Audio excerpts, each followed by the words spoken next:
Assalamualaikum warahmatullahi wabarakatuh. Alhamdulillahirrabbilalamin. Assalatu wassalamu ala asrofil anbiya'i wal mursalin wa ala alihi washabihi ajmain. Amma ba'du. Kita panjatkan puji serta syukur kita kehadirat Allah SWT yang sebagaimana pada hari ini telah memberikan kita nikmat sehat jasmani maupun rohani, dan tidak pula kita sanjungkan salawat kepada Nabi besar kita Nabi Muhammad SAW. Dan yang saya hormati Bapak Ahmad Fadil selaku dosen mata kuliah Ushul Fiqh.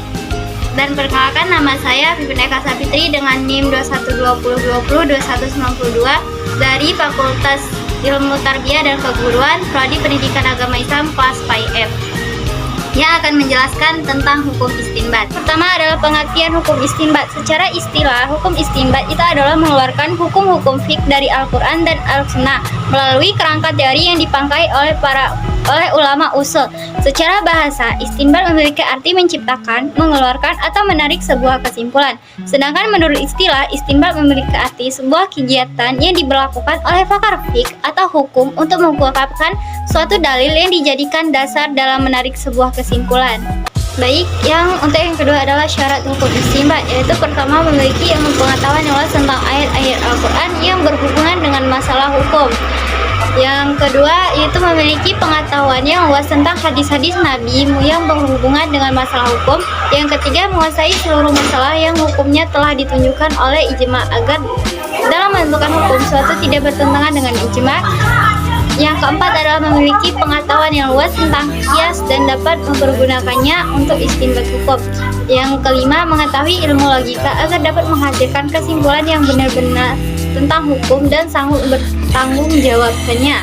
Yang keenam itu adalah menguasai bahasa Arab secara mendalam, karena Al-Quran dan Al-Sunnah tersusun dalam bahasa Arab. Dan istinbat yang pertama adalah dari dalil nakli, yaitu ada sumber dari Al-Quran. Pada garis besarnya, hukum-hukum Al-Quran dibagi menjadi dua. Pertama, hukum-hukum untuk menegakkan agama yang meliputi soal-soal kepercayaan dan ibadat.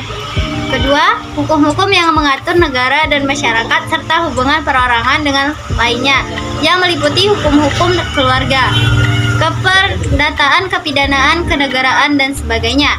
Yang selanjutnya ada as-sunnah. Sebagaimana yang kita ketahui bahwa sunnah semua perkataan, perbuatan, dan pengakuan Rasulullah SAW.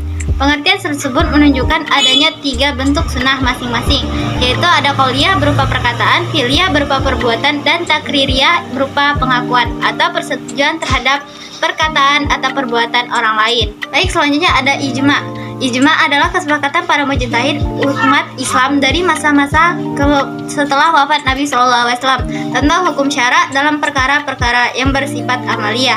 Yang selanjutnya itu adalah bersumber dari dalil akli, yaitu pertama adalah qiyas, yang merupakan metode pertama yang dipegang para ulama untuk mengisbatkan hukum yang tidak diterangkan dalam nas atau Al-Quran, Al-Hadis sebagai metode yang terkuat dan paling jelas.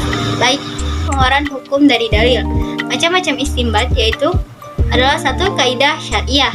Kaidah syariah ialah ketentuan umum yang ditempuh syara dalam menetapkan hukum dan tujuan penetapan hukum bagi subjek atau hukum mukallaf. Yang kedua ada kaidah lughawiyah.